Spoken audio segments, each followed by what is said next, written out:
Haleluya saudaraku. Saya percaya saudara semua sudah menerima keselamatan daripada Tuhan, amin. Dosa saudara sudah diampuni, amin. Itu satu berkat yang terbesar. Apakah untungnya kepada seorang dia beroleh segenap dunia ini tapi jiwanya binasa? Rugi sungguh-sungguh.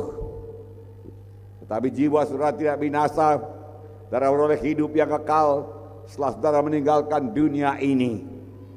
Malam ini saya bacakan sedikit lagi firman Tuhan, supaya berkat yang kedua lah saya katakan, yaitu kesembuhan tubuh menjadi milik kita. Bagaimana menerimanya, saudaraku? Tentu saja dengan iman, saudara. Semalam sudah saya terangkan, kita harus yakin sungguh-sungguh bahwasanya Tuhan Yesus mau menyembuhkan saudara. Saudara harus yakin sungguh-sungguh. Jangan hanya melihat orang lain disembuhkan, lalu saudara bertanya-tanya, apakah Tuhan juga mau menyembuhkan saya?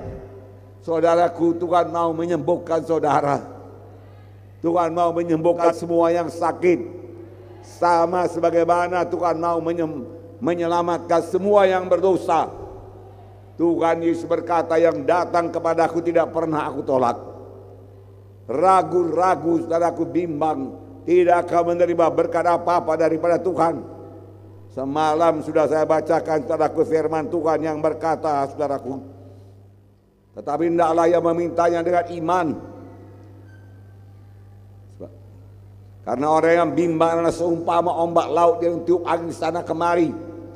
Janganlah dia berharap memperoleh sesuatu daripada Tuhan. Firman Tuhan dalam Ibrani 11 ayat 6, tanpa iman mustahil orang berkenan kepada Allah. Sebab barang siapa berpaling kepada Tuhan, ia harus percaya bahwa Tuhan ada dan bahwa Tuhan memberi upah kepada orang yang sungguh-sungguh mencari Dia. Imannya bagaimanakah ini? Bagaimanakah kita mempraktekkan iman kita? Saya tidak akan masuk dari segi teologinya, saudaraku. Saya sampaikan kepada saudara dengan simpel, dengan mudah, dan saudara bisa mempraktekkannya. Contohnya, saudaraku, dalam Alkitab dalam Markus 5 diterangkan mengenai seorang perempuan yang sakit 12 tahun. Dia sudah kena susah dari banyak tabib dan telah menghabiskan uangnya semua. Tiba-tiba dia mendengar berita-berita tentang Yesus. Yesus yang menyembuhkan penyakit.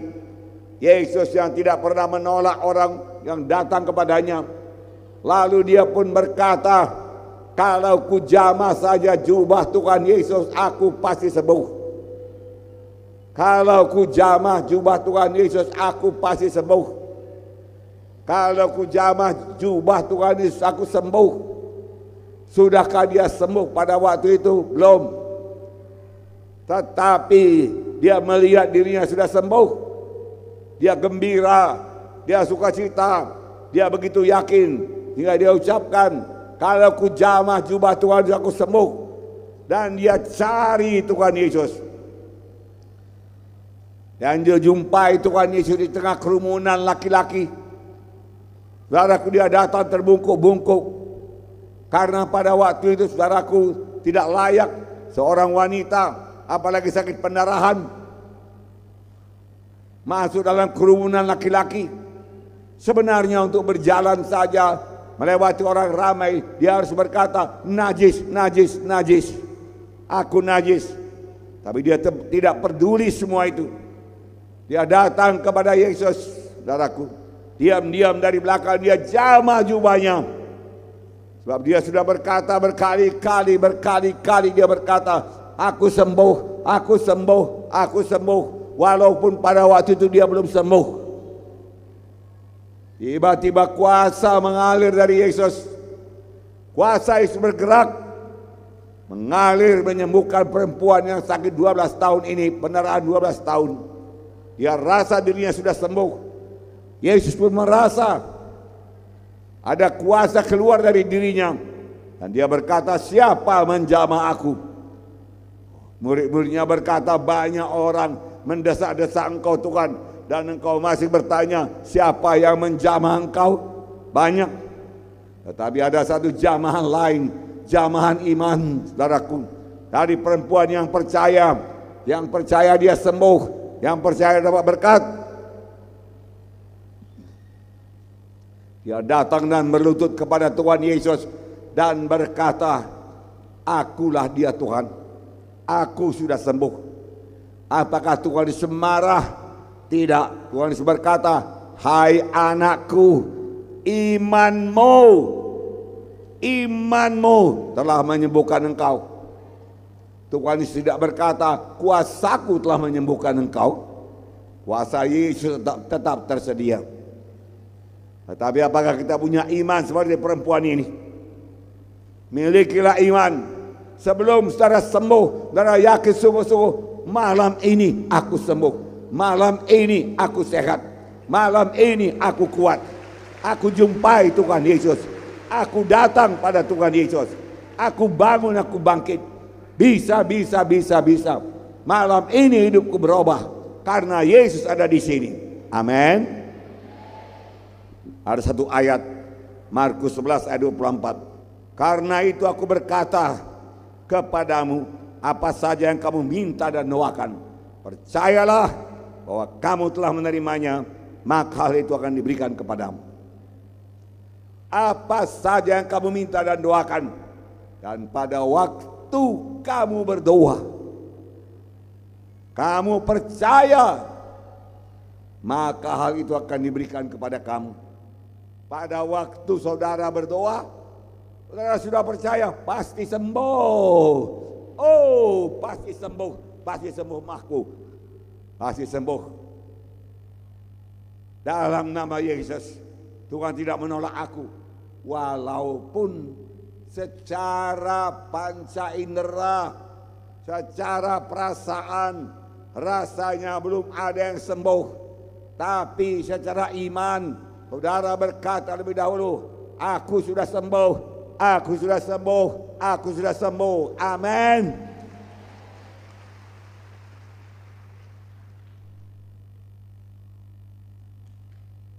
Berdoalah sebagaimana Tuhan Yesus berdoa. Di pintu kubur Lazarus, Lazarus sudah 4 hari dalam kubur, sudah busuk. Bagaimanakah doa Tuhan Yesus? Apakah dia berdoa mohon, minta dengan sangat, Bapa, ini satu perkara yang luar biasa Bapa. Memang kalau aku berdoa bahwa orang sakit, orang itu sembuh. Tetapi kali ini lihatlah ini Bapa. Lihat Bapa, sudah busuk pun dia Bapa. Hancur dagingnya. Bagaimana lagi dia bisa bangkit? Namun berahmatlah Bapa untuk orang banyak ini. Berahmat. Hidupkanlah dia Bapa. Tolonglah Bapa. Demikiankah dia berdoa? Tidak sama sekali. Dia percaya penuh kepada Bapaknya, pasti mendengarkan dia. Saya bacakan doanya kepada saudara supaya kita tiru. Amin. Yohanes 11:41. Maka mereka mengangkat batu itu. Lalu Yesus menengadah ke atas dan berkata, "Bapa, aku mengucap syukur kepadamu karena engkau telah mendengarkan aku." Engkau sudah mendengarkan aku Bapa.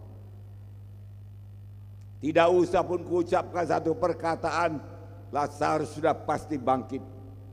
Tetapi karena orang banyak ini aku berkata juga, "Lazarus, bangkit." Lalu Lazarus keluar dengan kain kafannya, bangkit dan hidup. Saudaraku yang kekasih dalam nama Yesus, Tuhan sangat menghargakan iman, saudaraku. Satu contoh lagi, dalam perjalanan Yesus ke Yerusalem, datanglah 10 orang kusta menemui dia. Mereka tinggal berdiri agak jauh dan berteriak, "Yesus, Guru, kasihanilah kami." Lalu ia memandang mereka dan berkata, "Pergilah, perlihatkanlah dirimu kepada imam-imam."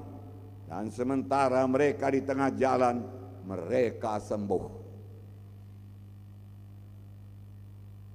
Guru, dia katakan, Yesus, kasihanilah kami. Kami sakit kusta. Sakit kusta kelihatan keluar. Oleh jari-jari sudah ada yang copot, jari kaki juga ada yang copot. Saudaraku, nah saudara, kasihanilah kami. Yesus berkata, perlihatkan dirimu kepada imam-imam. Mereka tidak berkata, Tuhan, Engkau lihat kami sakit kusta. Nanti kami perlihatkan diri kami kepada imam-imam, kami malu. Bagaimana kalau kami belum sembuh? Tapi mereka yakin apa yang difirmankan Tuhan pasti jadi. Tuhan tidak menyuruh mereka perkara yang sia-sia. Tuhan tidak mau mempermalukan mereka. Dia pergi menunjukkan dirinya kepada imam-imam. Di tengah jalan 10-10-nya sembuh. Sayangnya hanya satu yang kembali bersyukur kepada Tuhan, saudaraku. Pegang firman Tuhan. Tidak ada yang mustahil. Saudaraku Abraham, saudaraku, bapak orang percaya. Firman Tuhan berkata, aku tetapkan engkau menjadi bapa dari banyak bangsa. Dia percaya Allah sanggup menghidupkan orang yang mati. Maka Tuhan sanggup menjadikan dengan firman-Nya apa yang tidak ada menjadi ada. Tidak ada anakku menjadi ada anakku.